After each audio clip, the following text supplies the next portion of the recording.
The views expressed on the Nova Society are those of the panelists and guests and do not necessarily reflect the views or opinions of the Phoenix Research Institute or any institution which any panel member is associated. Welcome back to the Nova Society, a space where dialogue deepens understanding and civic responsibility comes to life.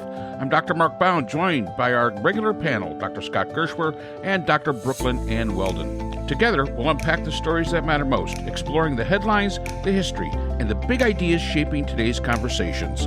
Let's dive in and hear what the panel has for us today. Today, we have a question and a comment from Tennison, who writes to us from Olympia, Washington. And Tennison writes, I listen to every episode, and sometimes I wonder why. Okay, some of the panel are back at it again. The sky is falling. The sky is falling.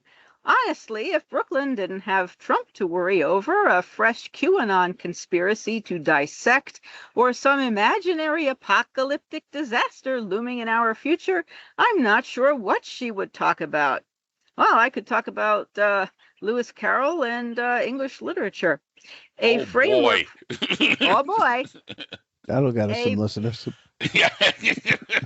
Maybe. Probably not. I could talk about Alexander Pope. A framework for peace has been agreed to. Okay. Yes, there are glitches, pauses, and restarts, but show me one international agreement that hasn't had those. Okay, I'll see if I can think of one.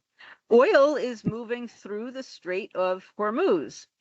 Israel appears to be keeping things contained, and oil prices are down to about $107 a barrel. I checked today. Gas prices are down too, yet somehow the panel is still complaining. Oh my, we're complaining. It feels like nothing makes you all happy. Oh dear, we're not happy. Yes, we're drawing from the reserves, but that's hardly unprecedented. So why the panic over hypothetical outcomes with no evidence to back them up? Let me guess. I heard it somewhere, but I can't remember where. Uh-oh, that's mine. Come on, you guys. Can't you be happy that things seem to be moving forward? Well, okay. So, Tennison, you would like me to remember where I saw stuff. Okay, so let me direct you to Wait, hold on a second, Brooke. You can get to that in a minute. But I just want to I just want to jump in and say that I am very happy. And I have not been this happy in like 54 years. So you could take back the floor. It didn't take that much. A simple Knicks championship is all that it took. And I'm happier than I have been in decades. All right. So you're wrong about that, Tennison. All right. And that's why you don't have a team up there in Seattle, all right?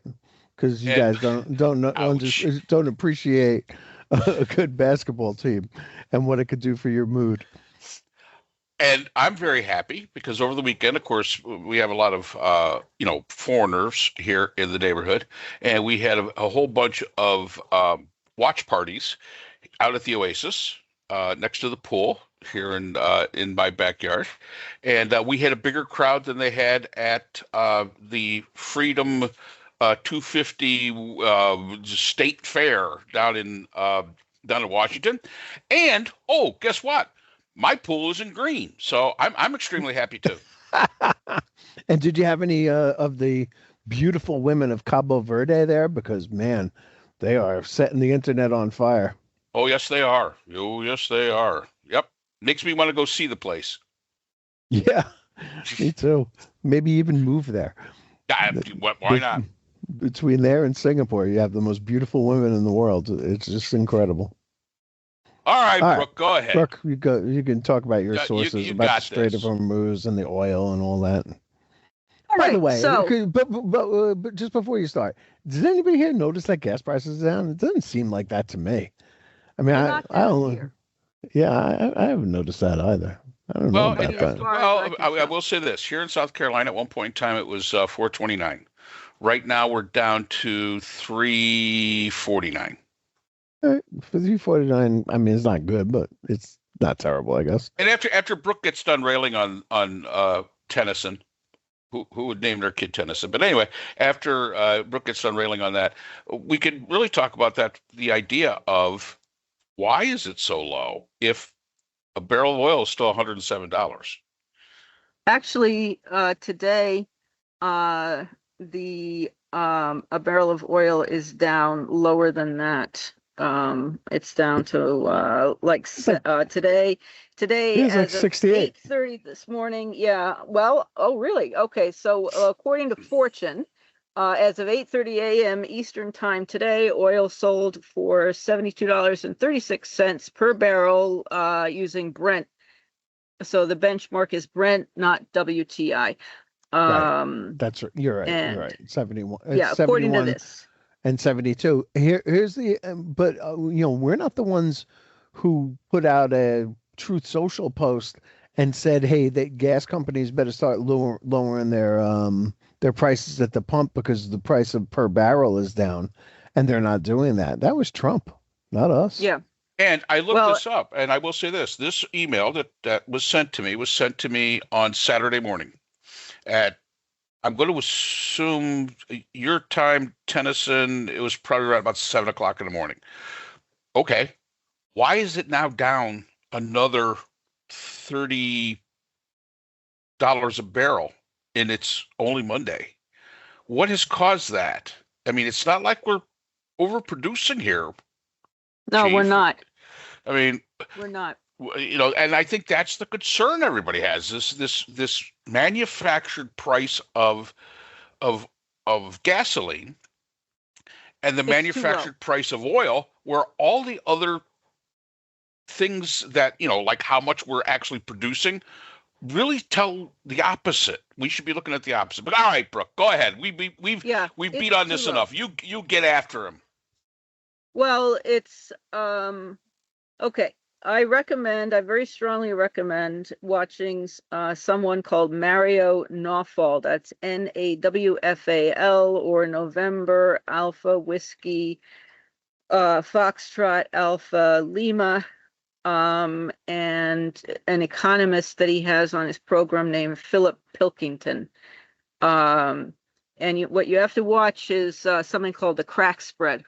And that is where they crack a barrel of oil into this is crude now, into 2 barrels of refined and 1 barrel of diesel, and the price of oil is too low for what the Pilkington is an economist and he is an investor.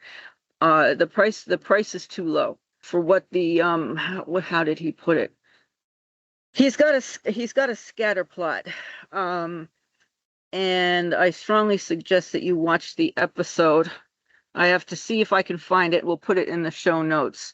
It was extremely interesting, and he has a scatter point, a point. I'm not good with the graph. I can't remember exactly what he called it, but he talked about the crack spread, and what the investors are paying for oil, and what people are paying at the pump.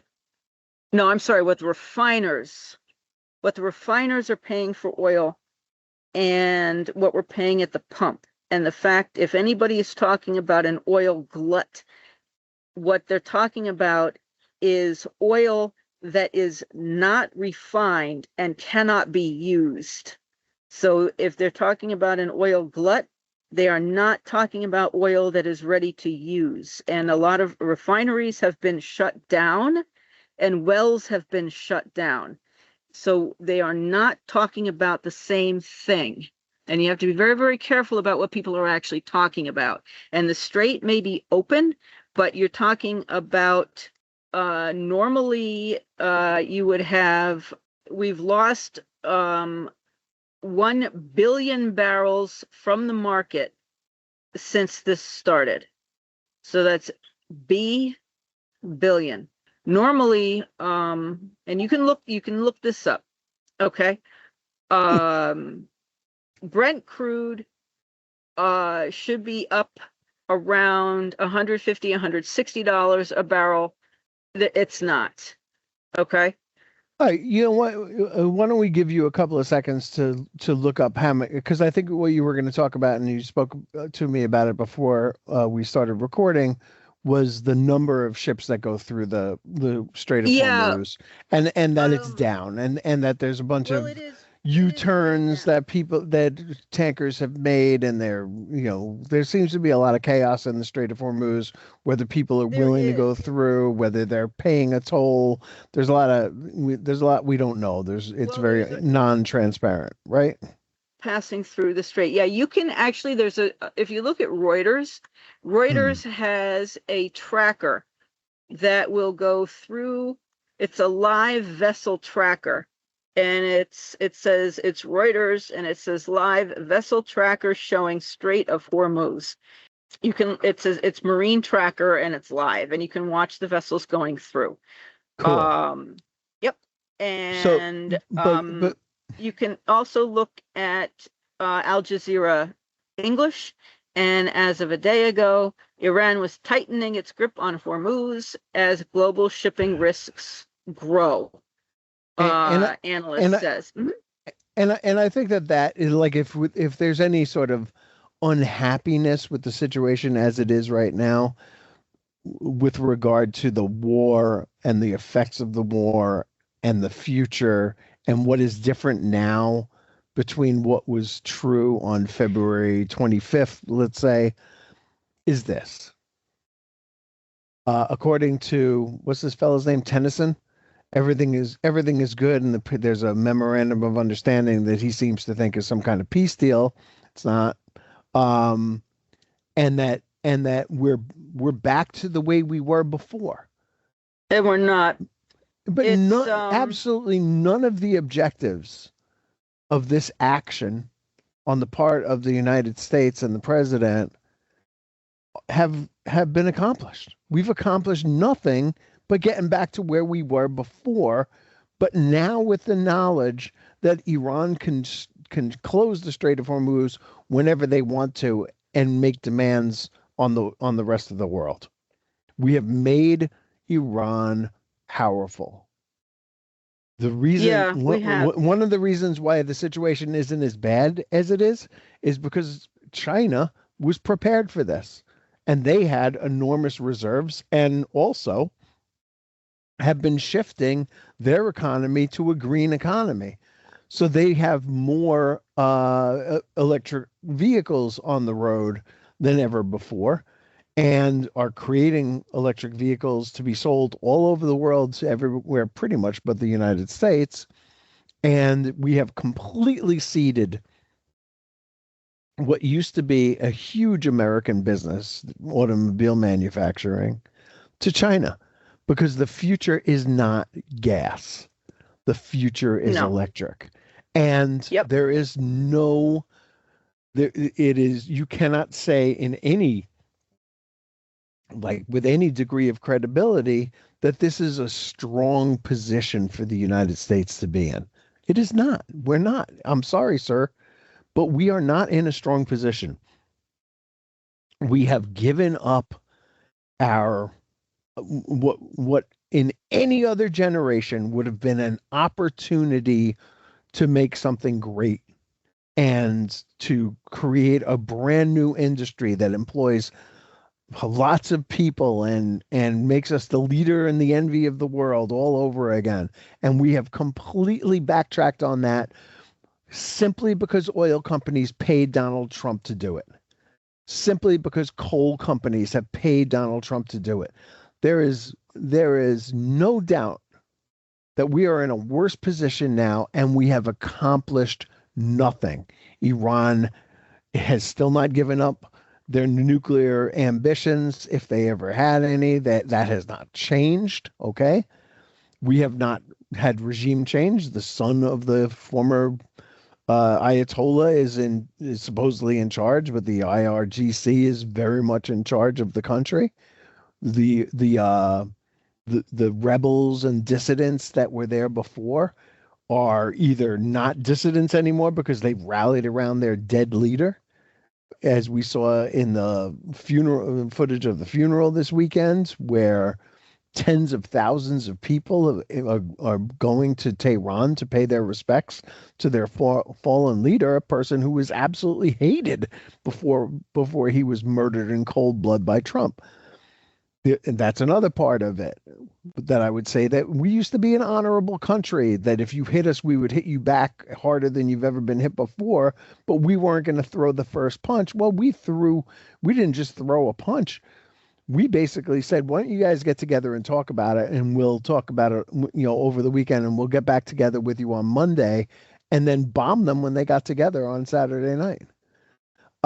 This is like, there's a lot to hate about what's going on in the world right now. We've committed war crimes that we're covering up. We're actively covering up the destruction of a school that killed 175 young girls. There's nothing good happening. So what are you happy about as far as that's concerned? And what objectives have you seen us accomplish other than getting back to where we were on February 25th? With the Strait of Hormuz now open, but subject to closure, worse than it was. Well, and we're not going to get back to that point, because you can't just turn an oil well back on or a refinery back on like flipping a switch. And we don't have the refinery capacity to refine stuff. Yeah. We don't. But Mark, and we don't have the green energy either. Right. For what purpose? What did we do this all for? Nothing. I mean, I cannot understand why we're there. I mean, the case was never made for why we were there. And Politico has an article that was recent. I mean, you can look at any of these articles.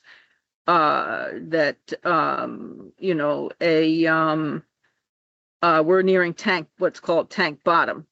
And these are industry executives have talked to the White House, and that in important areas in the U.S., and the White House is saying, oh, no, we have no problems at all. And the Exxon and Chevron, these are senior vice presidents and so on, that Brent crude will hit $150, $160 a barrel once we hit what's called tank bottom, which will be at probably the end of June. It may be 2 weeks, it may be 3 weeks. They're not sure. These are the industry oil executives.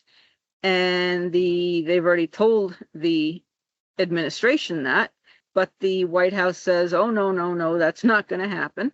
And everything is fine. And we don't have a supply problem. Everything is great. So you can believe Trump, who said that he would have prices down and that the economy would be wonderful and that we'd have so much daycare and so much money we wouldn't know what to do with it, and we'd be tired of winning, and there wouldn't be any more foreign wars. Or you can believe the oil executives and the other people who are telling you that we are drawing down our storage of oil, and we're drawing down our storage of diesel, and there are many fewer tanks coming through because the strait is not open consistently the way it has been until Trump decided to bomb Iran and took what was an international waterway and turned it into a private waterway that is now controlled by a country who is now our affirmed enemy, and put a country that runs heavily on oil and gas and is not prepared to change to green energies. And by the way, we depend on urea and other products from cracked petroleum for agriculture and our food, and our farmers depend on diesel to run their tractors, and our food supply depends on diesel because that's what trucks use to deliver food. So you don't have to listen to us. I suggest you listen to oil executives, and I suggest you listen to people who are in the Middle East and understand oil and gas and understand how refineries work, and watch the ships going through the strait, and listen to people like this Mario Knopfel, who is over in the Middle East and who talks to former ambassadors and former diplomats and economists and oil people, and they understand what they're talking about. And listen to them. You don't have to listen to me. You can listen to Mark and Scott. You don't have to bother listening to me. If my saying that I don't remember where I got a certain source from troubles you, I will do my best to name every single source that I use, and I will certainly make an effort to take notes. So here today I have used Politico, oil industry warns Trump administration of price spikes within 2 weeks. I have used vessel tracker showing Strait of Hormuz. I have used Reuters, fleet of 10 Japan-related ships exit Hormuz, data shows, and United States Strategic Petroleum Reserve crude oil stocks. And oil reserve is down 340.3 million barrels, the lowest it has ever been. And an article from Fortune showing gas tanker Strait of Hormuz transit Oman side route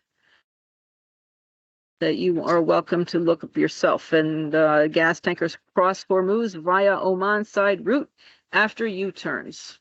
You can look all these up. Mark, it sounds to me like Brooke does have some real good grounding for what she talks about. I just make this stuff up. I don't know about you. I just guess, Yeah. I'm just taking guesses half the time. I guess, Tennison, my comment to all this is that when we have these discussions here, rather open, and they're a little bit on the raw side. This is not PBS. This is not,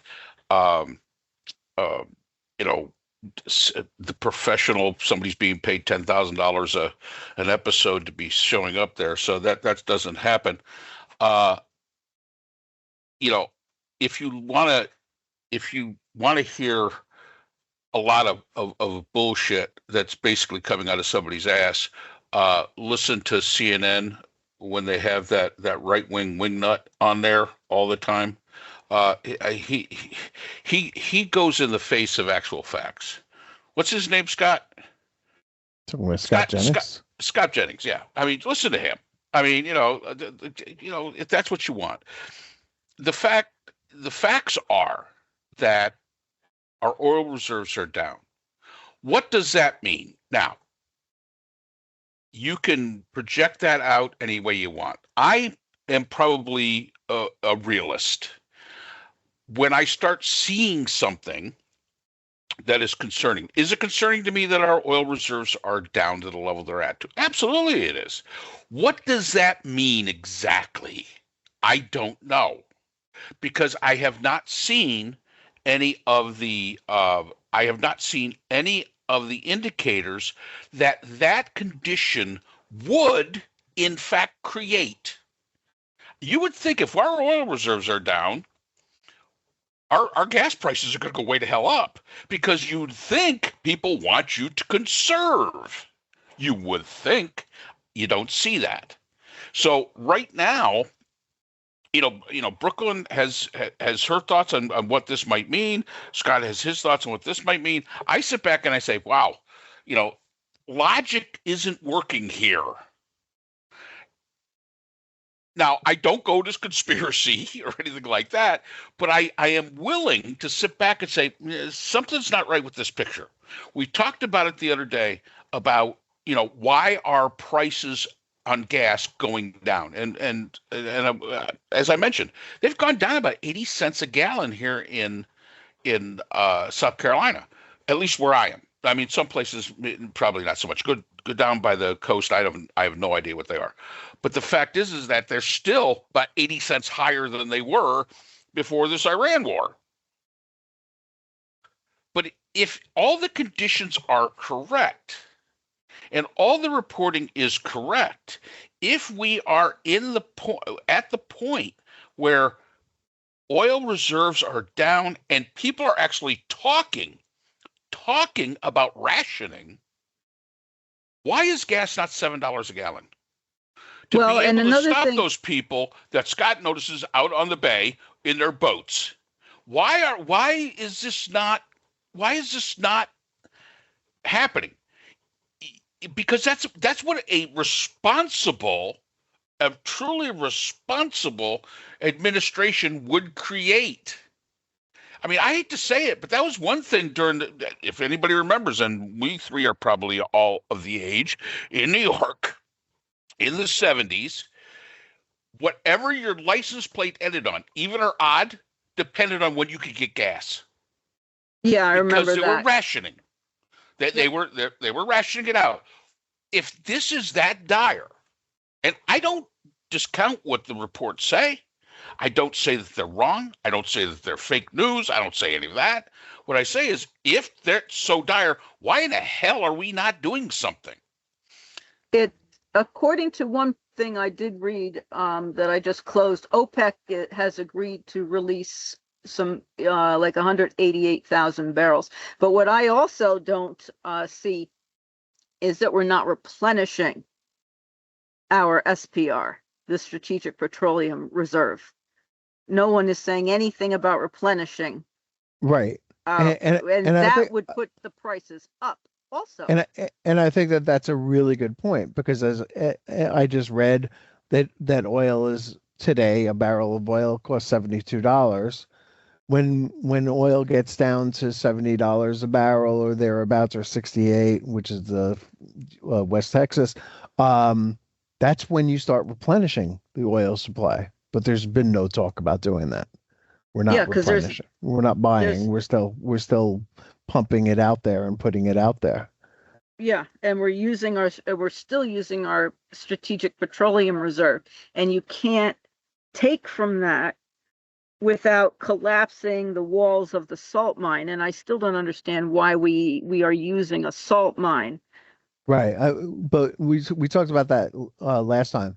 But I just, what I would say to anybody out there who's listening was that, Biden sold high, bought low. Trump is buying high and selling low. That's how you bankrupt casinos. Yeah. That's not that. There's nothing smart about that. And no. He's stealing oil from other countries, as we know, which may be propping up domestic oil here, because if you steal oil from people and you don't have to pay for it, then it's all just swag. I don't know who's getting that money, but I know it's not us. It's not the people of the United States. He was using Venezuelan oil before the earthquake, at least. I do know that. Sorry, I know I interrupted you. The Philip Pilkington on this Mario Naufel, and I also recommend Breaking Points. They speak to Professor Pape a lot, and about the escalation trap. But this Philip Pilkington on Mario Naufel was showing with his scatter plot, and saying this one dot is way out here, away from everything else, and it should not be way out here for the price, and something is really wrong, and his theory is controversial, that the refinery price is much higher,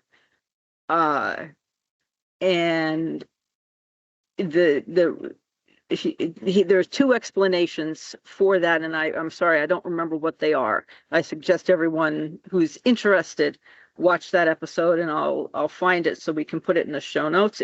I found it very, very interesting because I can't understand what is going on either. And he wasn't sure. I've seen more than one explanation. It depends on who you listen to. But I find it fascinating. Something's really going wrong here. And I've heard only one set of individuals talking about diesel. Yeah.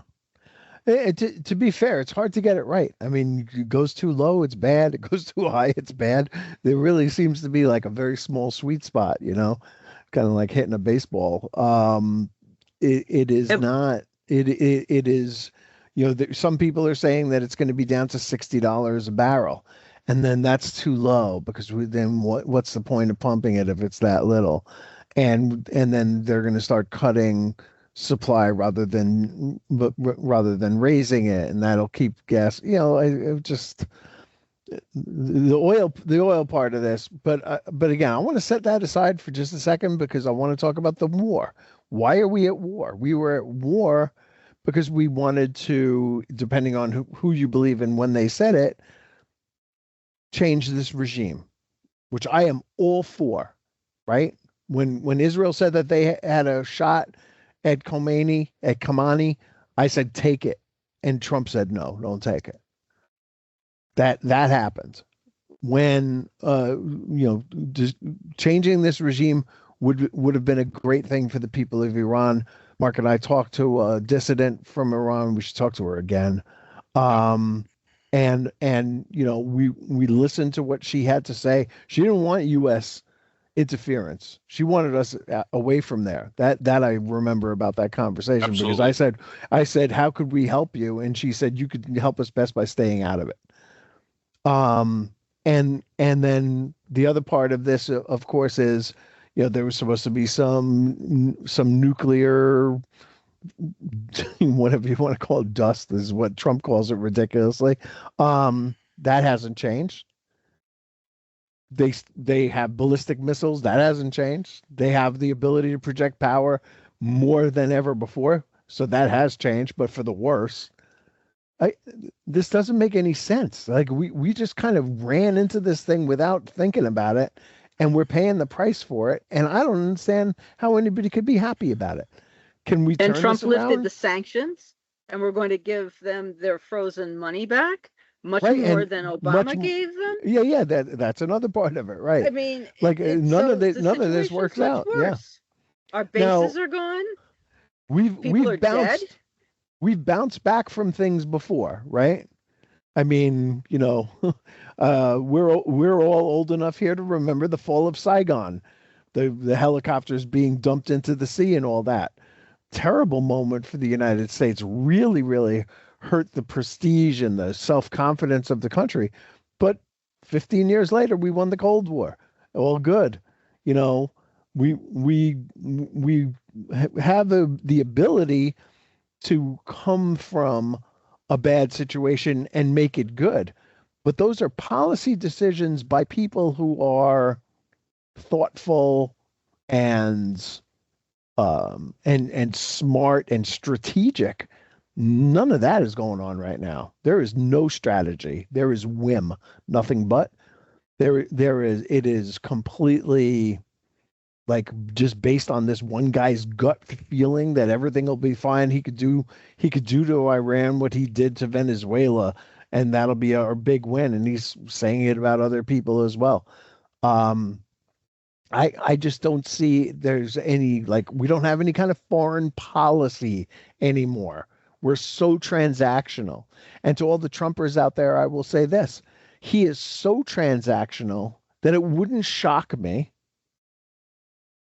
that if the Democrats end up winning the House and the Senate, that he flip-flops completely and becomes the most liberal president in the history of the United States. And boy, isn't that going to put everybody in a weird position, because those of us on the left are going to have to say, well, we really like these policies he's putting out there, scum that he is, but we really like these policies. And the people on the right are going to say, well, Trump used to be against this, but now he's for it. And I don't really understand why he's taking these positions. I'll tell you why. Because he doesn't have any ideology. He doesn't have anything backing himself that, grounding himself in any kind of like theories or ideas or beliefs or values or nothing. He's completely void of all of that. It's simply what he can get away with at the moment. And then he'll deal with the next 5 minutes when it comes here. And that is no way to run a country, my friends. No, it's not. It's also no way to run a railroad. So just to let you know, Tennison, here's my thing with your entire thing. And I wanted to put this out there because, again, sometimes we get the, I don't put out the opposition. And I decided to put this one out there. The fact is that your entire post, your entire, email basically reinforced my theory that American people are no different than Trump. Those that are of the Trump vein, they don't see anywhere past 5 minutes past their nose. And you're talking about 5 minutes past your nose. You're talking about your gas prices, but you don't ask why. You're not curious about anything. You just don't hear what you want to hear. It's not in your echo chamber. And, well, you get upset about that. But you don't ask the real questions that should be asked. Why are my gas prices low? Why? Why are we in Iran? What is it that we wanted to accomplish? What have we accomplished? You don't ask any of these questions because you basically just do your Fox News thing, I would assume, or OAN or Newsmax or wherever you get your information from. And here's the other thing with people that get their information from there. It's pretty much all the same. OAN, I have to admit, is a little bit more, and Newsmax are a little bit more off the rails than, say, Fox is, although Fox is totally off the rails. But it's basically the same information. So you don't have to cite your sources because they're all basically saying the same damn fool thing. You've got to start looking beyond 5 minutes from now, beyond the impact it has on you. You can look at the impact it has on you and say, hey, gas prices are low. But then ask the next question, Tennison. Ask the next question. Why?